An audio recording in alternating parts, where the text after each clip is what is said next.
Buenos días a todos, aquí estamos en la primera charla del sábado de la LICCON Madrid. Tenemos aquí a Miriam Álvarez Elvira, que es una de las jóvenes promesas del panorama nacional. Digas lo que tú digas, lo eres. Ha publicado bastantes relatos en distintas antologías y hace un tiempo consiguió colarse en Alucinadas. Alucinadas 3. Exacto. Te colaste con tu relato La máquina de los recuerdos, ¿verdad? Y lleva varios años trabajando el tema del worldbuilding desde su blog Luna Antigua, que es www.malvael.com. Bueno, Miriam, hola. Cuéntanos, ¿qué es el worldbuilding? Esa pregunta es muy... Bueno, es la que da origen a la charla, ¿no? Porque el palabra worldbuilding, dice Dios, si no lo sé ni pronunciar, ¿no? Pues directamente la traducción literal del inglés es construcción de mundos, claro que... ¿Se oye? Sí, vale. Sí. Primero, perdón, porque tengo pánico escénico y a veces me quedo en blanco y si veis que me quedo así como bloqueada es por eso, ¿vale? Disculpadme. Y, bueno, construcción de mundos en inglés, solo que muchos preferimos utilizar el palabra en inglés porque construcción de mundos, worldbuilding, ¿sabes? Construcción de mundos, worldbuilding. Entonces, una chica en Twitter, que también es escritora, Raquel Froilán, empezó como, tenemos que traducir la palabra worldbuilding en español, ¿no? Y sacó como una especie de encuesta, y siguen como más técnicos como cosmopoeia o mundo génesis también salió, o sea, cosas así como de origen griego para aplicarlo al español, la palabra worldbuilding en vez de construcción de mundos. Y bueno, se plantearon ahí unas cuantas propuestas y ya veremos si la gente las utiliza o no. Claro, porque esto lo tiene que utilizar el uso de la gente y no... ¿Voy a poner esta palabra? Pues si no lo utiliza la gente si viene nada. ¿Cuál es tu favorita de la... A ver, tengo unas cuantas. Cosmopoiesis o cosmogénesis me gustan mucho. Cosmopoiesis suena un poco extraño,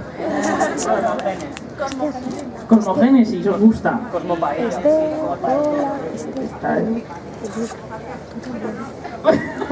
Venga, seguir. Vale. Bueno, sí. Bueno, sigo yo con mi... ¿O me queréis preguntar algo? Bueno, si queréis preguntar algo vosotros. ¿Qué importancia tiene el worldbuilding a la hora de escribir?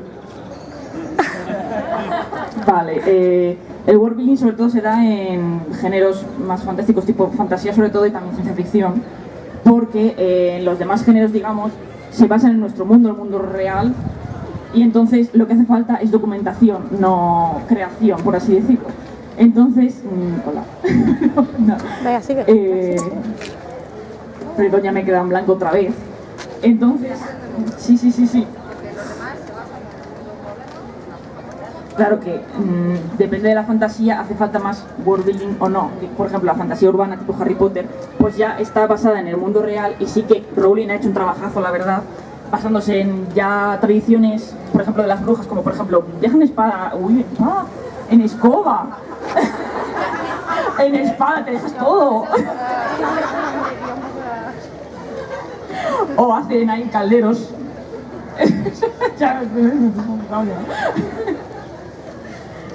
Y pues eso, algunos, claro, luego estamos aquí los frikis que hacemos mundos enteros de cero. Iba a decir Tolkien, pero Tolkien se enfadaba mucho con esto porque él decía que no creaba un mundo nuevo, sino una época histórica. O sea, se supone que la Tierra Media es como una etapa, como antes de la prehistoria o algo así, que sucedió en nuestro mundo. O sea, él lo que se ha inventado es un periodo histórico, no realmente un mundo nuevo. Y bueno... Bueno, sí, quería decir que esto se ha dado muchísimo en Estados Unidos, en worldbuilding hay un montón de libros, de manuales para hacerlo, y aquí en España, pues, bueno, sí. Está de la editorial Café con Leche, no se nota que he leído ni nada, pero está solo centrado en la guerra. Se me vuelan los papeles. Y así en general solo he encontrado uno de un chico que se llama Chris JPA, que tiene un nombre un poco raro, pero es muy general porque... Es que me dicen, habla de worldbuilding y es como, vale, ¿de qué hablo? Porque es que tienes tantas cosas de hablar, de religión, de vestimentas, de comida, de sociedades, de gobierno, entonces he procurado aquí hacer como una especie de interrupción y bueno. Sí, ya me quedan blanco otra vez. ¿Sí? Muy buena pregunta. Normalmente hay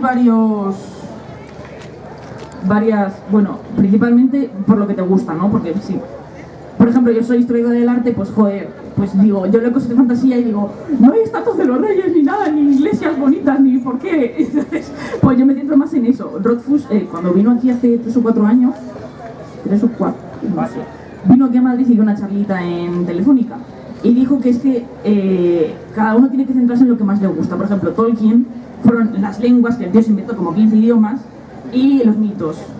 Él, por ejemplo, Rothfuss era la economía, que aunque no lo parece, bueno, yo fui leyéndome El nombre del viento y en cada sale lo que se gasta el protagonista, lo que recupera y tal. Y yo digo, seguro que aquí se va a equivocar. Y entonces me iba apuntando todo el dinero que tenía, pero no, el tío lo tenía bien, digo, ole por dicha. Y aunque no lo parezca, o sea, aunque en el libro no se ve muy reflejado, Rothfuss en su blog tiene un montón de artículos sobre la devaluación de la moneda, la fluctuación, toda esa movida que yo ni... Hola. Me iba... A ver, habría que trabajar de sí, me invento una moneda, pero ya está corto ahí. Pero hay gente como que indaga mucho más, por ejemplo, Tolkien, yo los idiomas no me meto ni loca, porque no sé hacer un idioma. Pero Tolkien era filólogo y hacía, ¡buah! Me invento aquí 15 con 3 sistemas de escritura y para flipar, vamos. Y la gente aquí haciendo cursos de élfico y todo. Que son idiomas perfectamente... Pues lo que puedes escribir textos con ellos, perfectamente. Está tan bien hecho. Yo no soy incapaz de eso, por ejemplo. Cada uno tira lo suyo, ¿no? O sea, lo que maneja. Claro, yo por ejemplo, admito que tengo una obsesión con las placas tectónicas y entonces las cosas en los cables montañosos en ángulo recto, pues como que no, porque las placas tectónicas y que la gente me dice, pero es que a lo mejor en mi mundo no hay unas placas tectónicas. Y digo, vale, pero ¿cómo se crean las montañas entonces?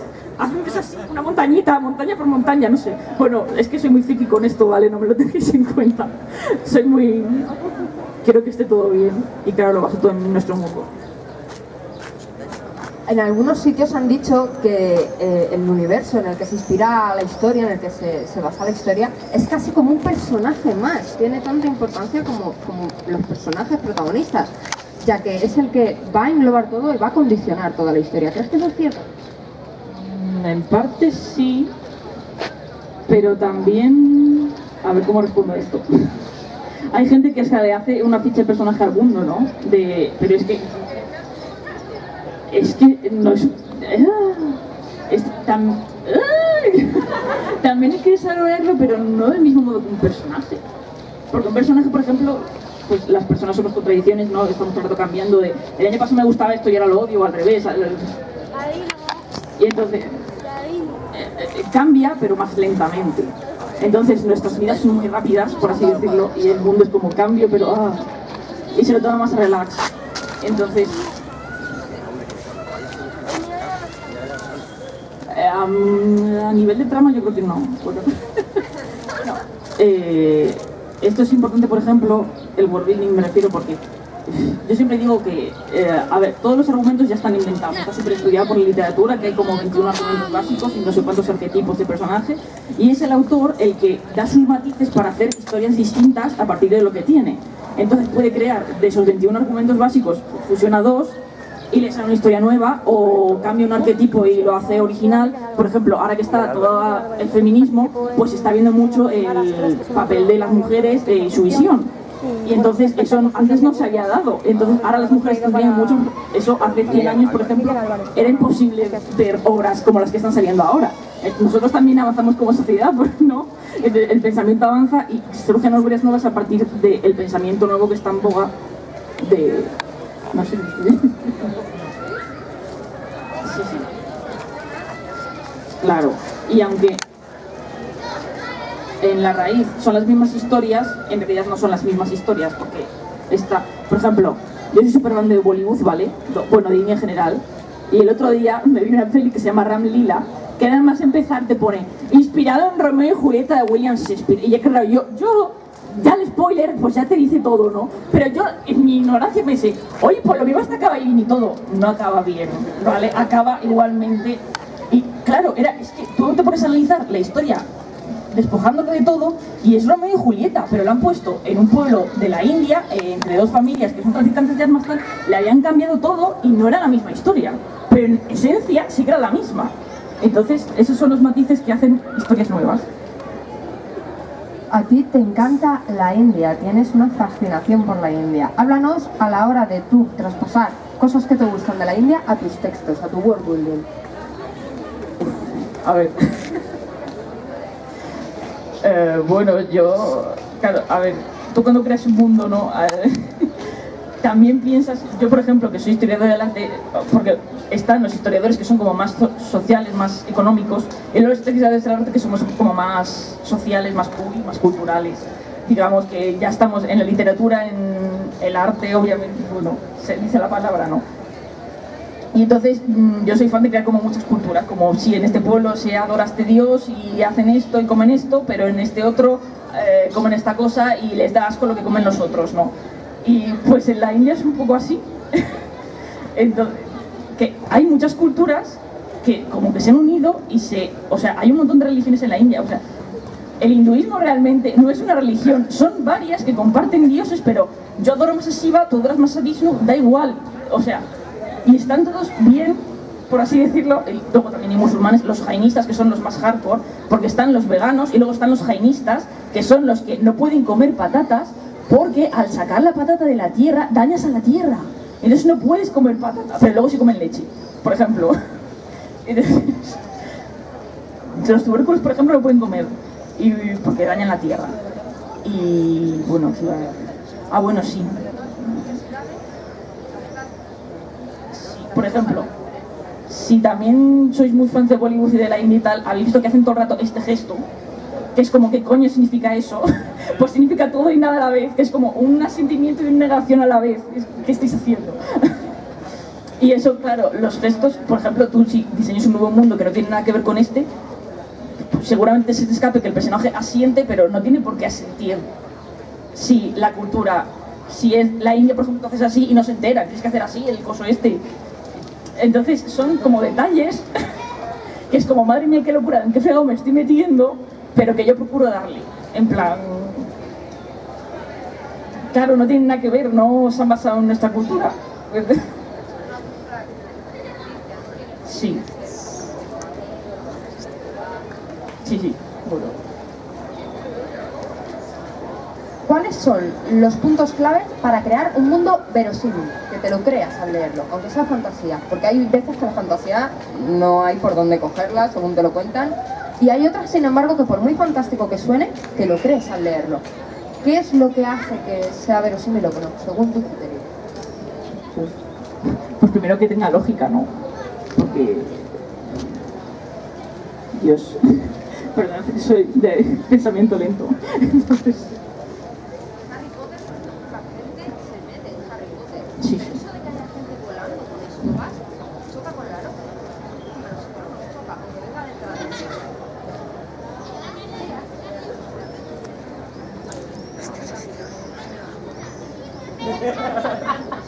de Esta pregunta es muy difícil, sí. Vale. Pues realmente no sé, es que Groguin ha hecho un muy buen mundo, o sea... Perdón. ¿Pueden ser los personajes, tal vez? Los personajes también están muy bien construidos, lo comentábamos ayer en clase, ¿te acuerdas, José? Que es que Robin hace muy bien los personajes. ¿Qué? Siéntate.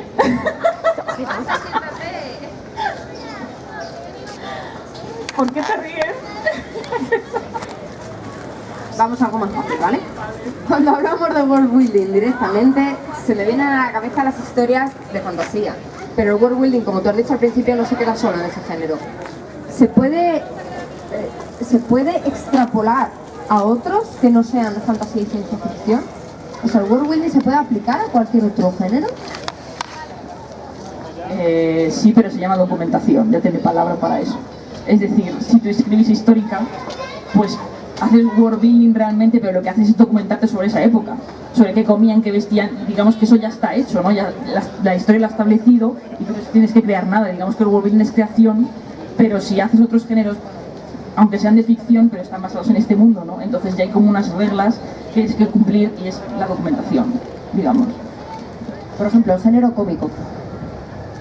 Un género cómico hay grandes novelas cómicas, aunque fusionan también un poco con fantasía, que usan también el world building. O sea, no es algo solo de ciencia ficción y fantasía. Se puede extrapolar también a algunos otros géneros. Romántica, tal vez. Pero ya tiene elementos fantásticos, ¿no? Porque, por ejemplo, humorística tipo el extraterrestre Ur. Sí. Pero, ¿ves? Ahí ya tiene un toquecito de ciencia ficción porque es un extraterrestre. Entonces... Sin que haya una presencia extraterrestre, esa historia se podría haber contado también con el elemento world building, crear algo añadido al mundo, dentro de otro género que no sea fantasía y ciencia ficción. ¿Eso sería realmente posible? Pues nunca me lo he planteado. Vale. Es que en el momento en el que creas, ya digamos que estás añadiendo un poquito... Bueno, realmente la novela histórica como que se inventa a veces personajes y... Pero, no sé, creo que no... Perdón. A lo mejor sí, no sé, depende de la obra. Vamos a un tema controvertido. El world building tiene algunos detractores que opinan que lo importante en una historia no son todos los detalles que conforman esos universos, sino el que sea una novela fantástica divertida o una ficción con una historia con gancho, con personajes guays. ¿De verdad eso es cierto? Bueno, sí, a ver, lo primero que... A ver, para mí sí, pero porque yo soy muy friki. Entonces, yo creo que hay que tener un punto medio de... Sí, una historia, o sea, tú te has currado un world building de la leche, pero tú lees la historia y es un manual de historia y no te gusta la historia, pues es como, joder, qué coñazo esto, no me lo voy a leer. Entonces hay que tener un punto medio, digamos, de... Sí, la historia me entretiene y ahora que currado está el mundo. Y a veces es difícil porque es como, ¿habéis visto el mapa este del iceberg que se ve un piquito, pero luego abajo es súper grande? Pues a veces es eso, que tú te curras un pero dices, es que este párrafo en la historia no me cuadra, y lo tienes que quitar, y entonces vas quitando cosas. Vale. Sí. Y entonces es una de las mayores dificultades que tenemos es eso, de que desarrollamos mucho pero luego es como no cuadra y tienes que borrarlo. Y luego ya si eso lo dejarás para poner en el blog o algo para si algún fin como tú le interesa, pues ya que se lo lee. Hablemos, por ejemplo, de Canción de Hielo y Fuego, ¿vale? Todos lo tenemos ubicado, la que se basa a Juego de Tronos. ¿Sería una historia tan interesante o tan apasionante si su autor no se hubiera esmerado en hacer un world building tan intensivo? Me hace gracia esto porque Martin, y la ha reconocido, se basa todo Canción de Fuego y Hielo y Fuego. En la Guerra de las Rosas creo que era, sí. De hecho, los Lancaster son los Lannister, o sea, es que ni se ha esforzado un poco, o sea, ha cambiado un poco el nombre y ya está. Está súper basado en la historia, y de hecho, Martin es el que dice que cuenta una anécdota siempre con la fantasía, y es que él pidió una pizza de anchoas una vez con sus amigos, de guau, qué asco anchoas, no sé qué, probó la pizza y dice que le encantó, y dice, Dios, qué brutal, voy a pedir pizza de anchoas toda mi vida, y de repente un día estaba sola en su casa, voy a pedir una pizza, y dice, todo anchoas ahí, la pizza todo rebosante de anchoas, y la probó y no le gustó. Pues dice que la fantasía es lo mismo, ¿no? Que él da pequeños toques de fantasía y eso es lo que parece que está tan basado en el mundo real, con los pequeños toques de fantasía, que es lo que hace que el mundo mole. No digamos, claro, cuando tú fantaseas mucho, con eso, creas mucho, a veces ya te distancias y dices, es que ya esto no me lo creo y ahí pierde la verosimilitud. Puede que eso responda a la de Harry Potter, que también como está muy basado en nuestro mundo, te lo crees más.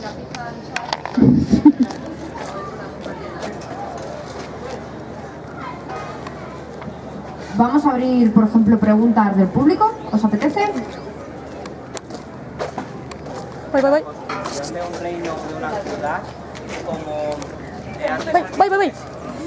Genial.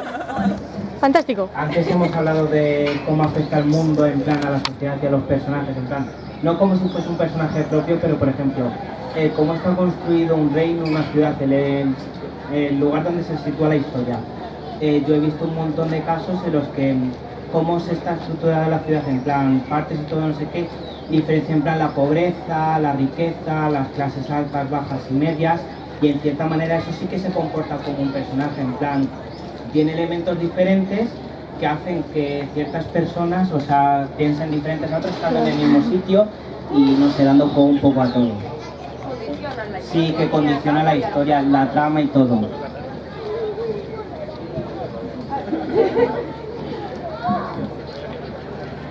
Bueno, sí, lo que he dicho es, pues, para que lo creas, es que sea lógico, ¿no? Por ejemplo, tú lo que has dicho de las personas ricas, las pobres, están muy diferenciadas, porque un rico no quiere ahí juntarse con un pobre.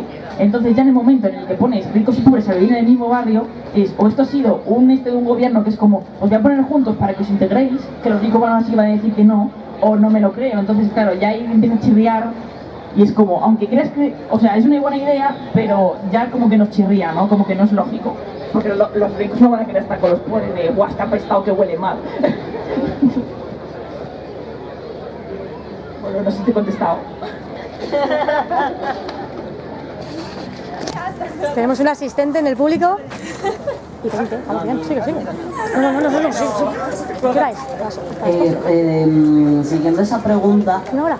si por ejemplo se pusiese en un universo algo que has dicho de una unión de clases, como por ejemplo, porque yo soy muy fan de la fantasía medieval y sin embargo siempre meten por ejemplo homofobia, por tal, se rompe la familia, no sé qué, pero si se metiese con una justificación, es decir, ¿cómo meterías esa justificación a lo no existe? Debido a que la forma de la familia no es la misma o es mucho más popular la adopción y por eso no hay tanta preocupación por mantener el núcleo familiar. ¿Cómo meterías eso? Porque si lo metes es como, sí, esto es una explicación muy bonita de texto, pero no pega con la historia. Es decir, ¿cómo se mete un world building que te interesa en la historia y que no es el Se ha llenado, colega, qué guay. Fantástico. Vale, ¿estos son bolsas? ¿Cuántos son? Bueno, dentro de cada estamos haciendo fantasía, ¿no? Y precisamente lo que queremos es romper un poco con la historia. Digo, la historia ha sido homófoba, aunque bueno, muchos dicen que recia no, pero en realidad había pederastia y no es... Sí, me perdí la charla. Y claro, en fantasía podemos romper esas cosas. Y por ejemplo, yo creo que la homofobia ha estado mal vista porque no salían hijos de ahí. Entonces, claro, no salían hijos, es como no estás contribuyendo a la sociedad con tus hijos. Sí. Y entonces por eso se ha visto mal. Entonces, si hubiese alguna forma quizá de reproducción, o yo que sé, me estoy viniendo muy arriba, o sí, que la adopción estuviera normalizada, que todas las historias son niños huérfanos, es como, ¿pero por qué? Porque los pobres son un estorbo. Entonces, ¿qué hacer este? Sí, y todos los pobres protas están huérfanos, pues. Ahí yo creo que hay un filón, ¿no? Protagonistas de libros, venid a ser adoptados, un poco. No sé si te he respondido. Ayer, en la charla de inclusión de personajes en la LGTB en la literatura, se habló de un libro que no recuerdo el nombre ni de la autora ni del título, pero que había creado un universo de ciencia ficción en el que todos eran a género. Úrsula K. Le Guin, La mano izquierda de la oscuridad. Eso. Pues eso. ¿Y tú conoces el libro? ¿Pero crees que es un buen trabajo, por ejemplo, de World Building, lo que ha hecho ella, de romper totalmente con los géneros? Todo el mundo a género. ¡Hala! La idea es muy buena, pero es que ese libro es muy antiguo, creo que es de los 80, no sé, bueno. Y entonces a Úrsula se le va un poquito las cosas, porque en realidad yo lo leí y sentí como que en realidad todos eran hombres y que en realidad solo pasaban como el periodo hormonal de mujer, un poco, y casi les trataba, claro, el libro es muy antiguo, ¿no? Y Úrsula es un gran icono feminista. Sí, para aquella época es un libro rompedor. Pero ahora, claro, yo lo veo como mentalidad, es como, le faltan cositas, porque además, como de World Building, tiene unos detalles muy buenos. Por ejemplo, el principio del libro es que están construyendo como un arco de piedra, historia del arte, por favor. Y entonces lo que hacían era mezclar la argamasa con sangre. Y te dice, esto es sangre de animal, pero en el pasado lo hacíamos con sangre de nuestros enemigos, y es como, lol. Y eso es un detalle diseño muy bonito que me gustó, en plan de construcción de mundos, pero no sé, hay como que le fallan cosas al libro explicarlo. Que para estos tiempos modernos ha todo un poco totalmente. Sí. Pero la idea es buenísima, ¿eh? O sea, eso. Se supone que es una especie que no tiene género menos una parte del mes que uno se vuelve en hembras y otros machos y entonces procrean. Y tenía como diseñada como, no bien como en una especie de casas comunes, tenía la sociedad sutilmente desarrollada. Pero había algo que seguía chirriándome, no sé. Debería releérmelo un poco. Pero sí. No sé qué pasa. Pero yo puedo gritar. O sea, no, que no Aquí esté el proyectando, ¿no? ¿Hasta qué punto crees que los escritores dependemos de la documentación y por dónde recomiendas empezar cuando, o sea, tú como historia del arte, por la historia del arte, pero más allá de eso, incluso dentro de la historia del arte, ¿por qué partes crees que son más importantes para una sociedad? Pues primero lo que se va a ver, ¿no? Porque es lo que he dicho antes, de si vas a... Buah, me voy a curar aquí un montón de estilos artísticos, pero en realidad tú estás con tu protagonista yendo por la ciudad, pues solo te va a interesar el estilo artístico o bien de una catedral de hace 1000 años o el que se está llevando ahora. Entonces es como, yo meto aquí mi propio gótico, mi románico y tal, y solo van a salir 2. Pues yo diría de empezar por el que vas a donde está el mundo en ese momento. No sé si te he respondido. Es que me voy. Pero siempre hay ocasión, por ejemplo, a que el personaje, y más sobre todo si es un personaje que se mueve y viaja por distintas partes de ese entorno creado, vea distintos tipos de arquitectura. Todas las ciudades no tienen por qué ser iguales tampoco. Ahí pueden meter ficha arquitectónica.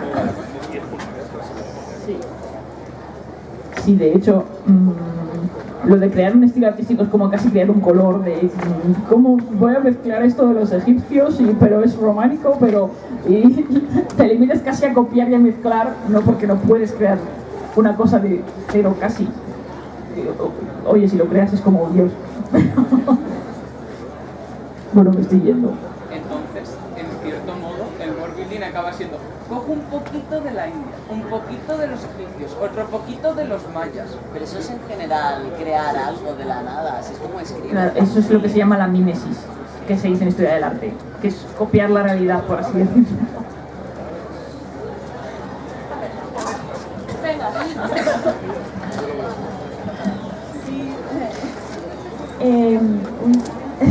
Espera.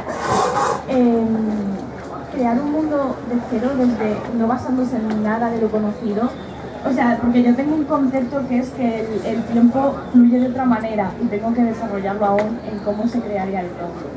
Pero creando un universo de cero, ¿en qué cosas empezarías?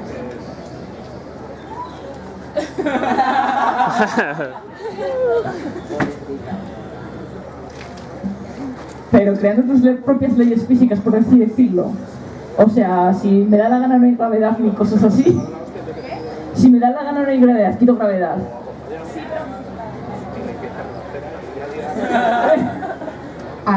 Al tener que influir el tiempo, yo creo que un punto interesante podría ser la duración de los días, cómo perciben la duración día-noche, los meses, semanas, el calendario, ¿no? Sí, bueno, yo tengo todo fregado con los calendarios. Que también hago muchos calendarios, pero luego me quiero matar. Porque es que ya no día bisiesto, sino... No, año bisiesto, sino día bisiesto. O sea que el día... Bueno, realmente nuestro día es así. No tiene 24 horas exactas, tiene 23 con 58, 40 y tantos segundos. Y eso se va añadiendo poco a poco. De hecho, los mayas tenían un calendario súper exacto porque era cada 200 años añadimos un día, pero cada 50 quitamos uno, no sé qué. Y lo tenían súper... O sea, el calendario de los mayas era más bien que el nuestro ahora mismo. Y me he ido por las ramas y no sé qué te... Las leyes físicas.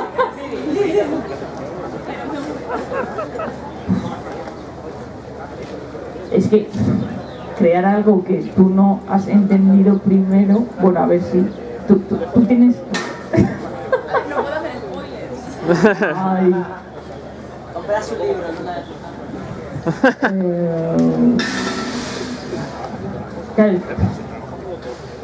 Es que a mí solo se me ocurre lo de los universos de la antimateria, ¿no? Que es como que el tiempo va al revés y entonces si hubiese un mundo como el nuestro, con vida y tal, iría al revés. O sea, el principio de ellos sería morir y luego irían rejuveneciendo hasta nacer. O sea, iría todo al revés, digamos. Entonces es como una rayada muy...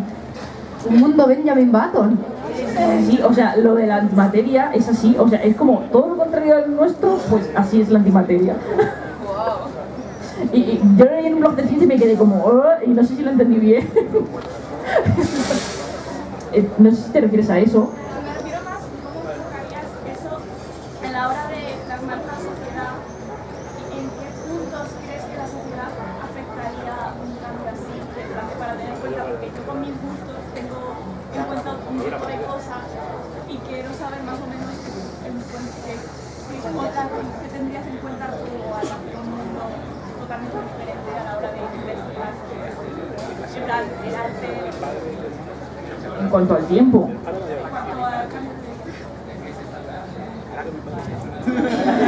Eso va todo en lógica, ¿eh? No estoy preparada para estas preguntas.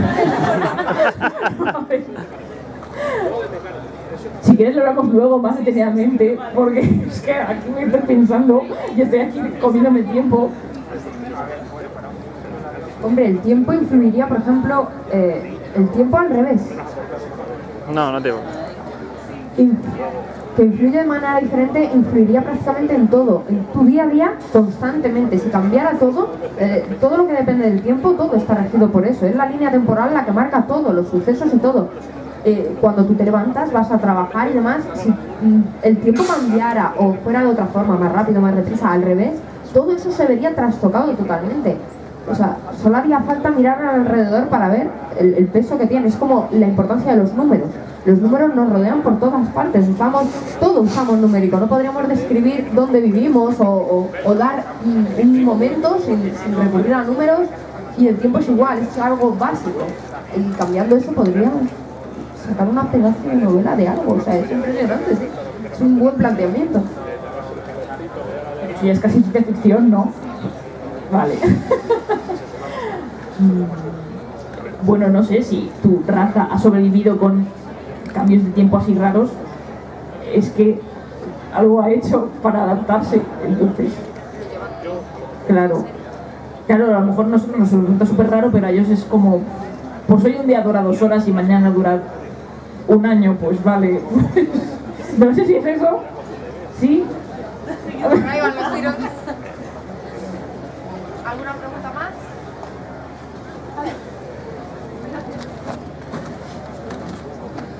Mi pregunta es un poco el cómo integrar, porque tú a lo mejor en tu cabeza tienes ya el mundo súper, ya te sabes todo, te sabes como la arquitectura, te sabes todos los detalles hasta el mínimo. Pero ¿cómo haces para integrar todo ese mundo que tú ya conoces para presentárselo al lector? Porque hay como 2 extremos, ¿no? Las novelas que te lo describen todo y a lo mejor tienes párrafos simplemente para describirte cómo es el sistema de moneda. Y luego hay otros libros que no te explican nada y a lo mejor necesitas 100 páginas simplemente para entender dónde estás y qué está pasando. Entonces, ¿cómo haces para integrar un poco la información que tienes del mundo, pero presentarse a la persona que está leyendo y que se entere? Pero tampoco se aburra, o sea, una cosa intermedia. Esa pregunta es muy buena. A ver, lo que suelen utilizar los escritores es que según su protagonista va por sitios, pues te va explicando un poquito con pequeños párrafos lo de, pues estoy viendo esto y... Claro que si el protagonista es de ese mundo, pues a él le resulta normal, entonces ahí está el kit.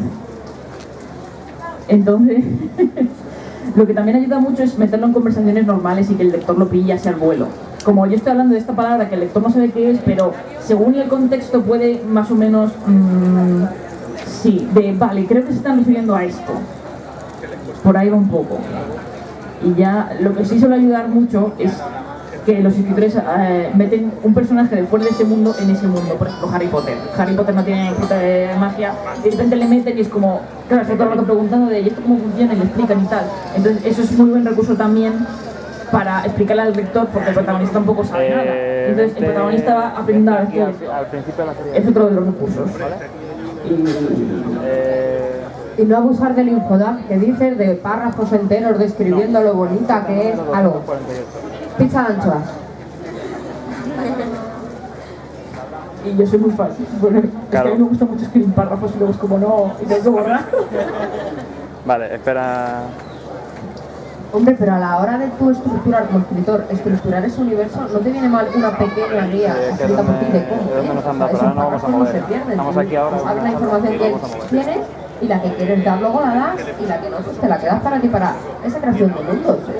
No creo que sea algo malo tampoco escribir por una parrafada, pero para ti, no para esto. Yo de hecho tengo un documento para la novela que está todo lleno de palabras porque yo de vez en cuando digo, guau, me voy a meter aquí una bebida alcohólica, pongo el nombre y luego se me olvida y es como, vale, ¿cómo se llamaba esto? Y pongo a revisar las 200 páginas que ya tienes para ver cómo se llamaba esa bebida. Y entonces yo lo que tengo es como un glosario de nombres raros y que pongo, no sé qué, 2 puntos, bebida alcohólica, y ya pongo en el buscador Word, bebida alcohólica, y ya lo mismo ser en 3 porque en cada párrafo, en cada capítulo utilizamos palabra diferente y parece que tengo 3 bebidas y que es que no me acordaba el nombre. Y entonces luego unifico, luego cuando voy a revisar digo, A ver, mira, ¿dónde este aquel sí día está... la charla? Así que... Sí, porque ya a veces pongo unas palabras que me lo han hecho muchos amigos de que parece que odias un está el párrafo, mira, esta siguiente. Que es que los nombres también son muy complicados. Y tampoco quiero meterme en las páginas estas de nombres que hay, claro, es fantasía, entonces tiene que ser un nombre raro, no le puedo llamar Edward. Entonces tengo que inventarme el nombre y es como un nombre que suene bien y me salen palabras horribles. Es como, ¿por qué te llamas así? Y luego les cambio de nombre y algunos se me olvida y salen del borrador con el otro nombre. Es otro personaje, no. Por eso reviso tanto. Porque pasan esas cosas. Se me acaba de ocurrir ahora, así, cuando hablamos de world building, la gente tiende a pensar en la creación del mundo en sí, en lo que va a tener, pero dentro de la creación del mundo están los personajes, los seres. No tienen por qué ser humanos, no tienen por qué tener sexualidad, no tienen... Cuéntanos, características que son importantes a la hora de crear un personaje, en la creación del world building, pero del personaje. Pues yo entiendo en el personaje es donde influye todo ese mundo, digamos, entonces tiene que ser como el reflejo de ese mundo. Me estoy distrayendo, perdón. Que el personaje es como el reflejo de ese mundo, entonces al fin y al cabo sí es un ser que vive en ese mundo y entonces tiene que estar como integrado, a no ser que sea Harry Potter y venga de nuevas y te explique todo. Pero, digamos, claro, aquí por ejemplo Úrsula K. Le Guin en la mano izquierda lo hacía bien mal porque era una raza que tenía una sexualidad completamente distinta a la nuestra, pero luego era como muy humanos, no sé. Sí. Por eso como que no me terminaba de convencer. O sea, es un libro rompedor para su época, pero tampoco me termina de convencer, no sé, era muy raro. No sabría qué decir. Bueno, perdón.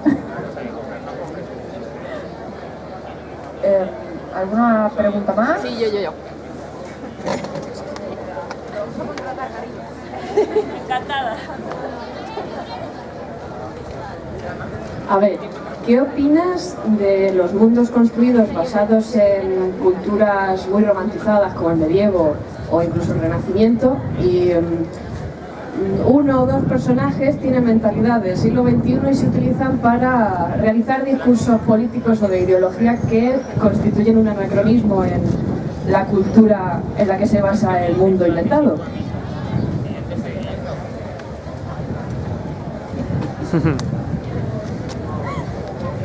Pues a ver, claro, es que está un poco fuera de lugar, ¿no? Digamos que... Bueno, a ver, el pensamiento también puede ser world building del pensamiento, ¿no? ¿Cómo piensa esa?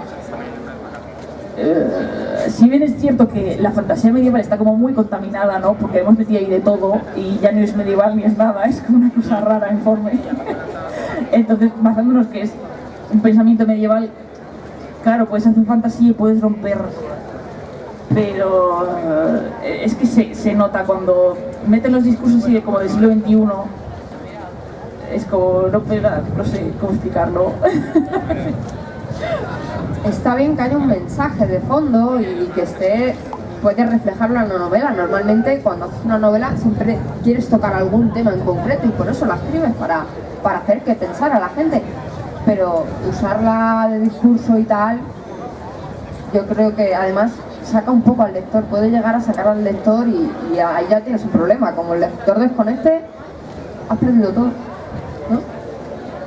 Claro, es que eso puede sacar al lector de esto no pega nada y se te sale y ya lo has perdido. Entonces, claro, está de puta madre, ¿no? Que las obras transmitan un mensaje, pero eso es lo que debían transmitir todas las obras, ¿no? Un mensaje. Claro, sí. No sé qué. Era un poco trampa lo que. El world within es que es un tema complejo. Bueno, y a ver,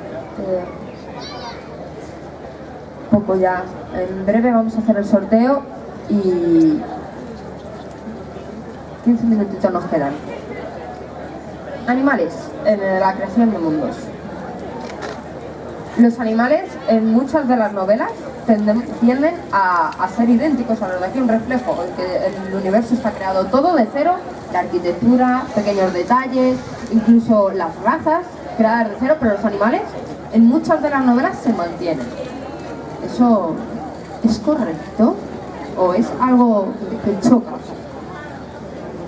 A ver, en principio nos es correcto porque es lógico, ¿no? Que haya nuestros animales en un mundo parecido al nuestro, pero en parte no, porque aquí pasó una cosa, que fue un meteorito que mató muchos dinosaurios. Entonces, si no hubiese sido ese meteorito, seguramente la especie predominante no seríamos nosotros, sería una especie de reptilianos extraños que han desarrollado inteligencia, y entonces, por eso todo el rollo de los reptilianos, estos sumerios, yo qué sé. Entonces, claro, hay que mirarlo un poco así de, vale, y si los mamíferos no hubiesen conquistado sino los reptiles o los pájaros, que los pájaros son reptiles, tienen unas patitas, tienen escamas. De hecho, se cree que los dinosaurios tienen plumas. No todos. Entonces, se está demostrando ahora que, claro, tú ves un dinosaurio y le pones plumas y es como que pierde todo el miedo, ¿no? Porque es como, vaya bicho más. Es una avestruz grande. Pero se cree que tenían plumas. No está, lo están ahí demostrando. A ver qué sale. Hace poco leí una novela, Hijos de Sangre y Hueso, de Tommy Adeyemi, que rededibuja animales que conocemos fusionándolos. También ocurre, por ejemplo, en las Crónicas de Fortuna de Javier Ruescas, la osálaga, que es una fusión de murciélago y oso, y en el de Tommy pasa lo mismo con las leopardarias y las leonarias. Son animales que ha cogido el animal de aquí y lo ha modificado. Eso está bien, pero hay un problema, que es el problema de renombrarlos, rebautizarlos. Porque sin decir que es un león, ¿cómo le das a entender a la persona que tiene esa estética? Claro, yo creo que ahí lo ha hecho muy bien porque contiene, digamos, la raíz de la palabra, ¿no? Entonces, leopardaria, joder, te suena leopardo que te cagas. Entonces ya es como, ya sé por dónde va a ir. Está muy bien eso de crear bichos pero modificarlos, y ya no sé nuestro, pero sí, pero no. Denota, ¿no?, que ha habido como otra evolución que no tiene por qué ser la nuestra. Y vale, dicen que cortemos ya. Pero termino. No sé qué más decir. Sí, por ejemplo, todos los bichos mitológicos, las quimeras, los hipogrifos y todo esto son mezclas de bichos ya existentes y vamos a crear nuestro nuevo. Sí. Estaría mejor integrarlos porque un caballo mitad águila, pues, hombre, sería más que el caballo tuviese plumitas también o algo así. No, lo cortan por la mitad, águila caballo. Entonces, no, hay que integrar más los elementos, pero sí, basándote en eso, puedes crear bichos muy guays. Y hasta aquí la charla de World Building con Miriam. Muchísimas gracias a los asistentes y esperamos que paséis un gran día y disfrutéis muchísimo de todas las actividades.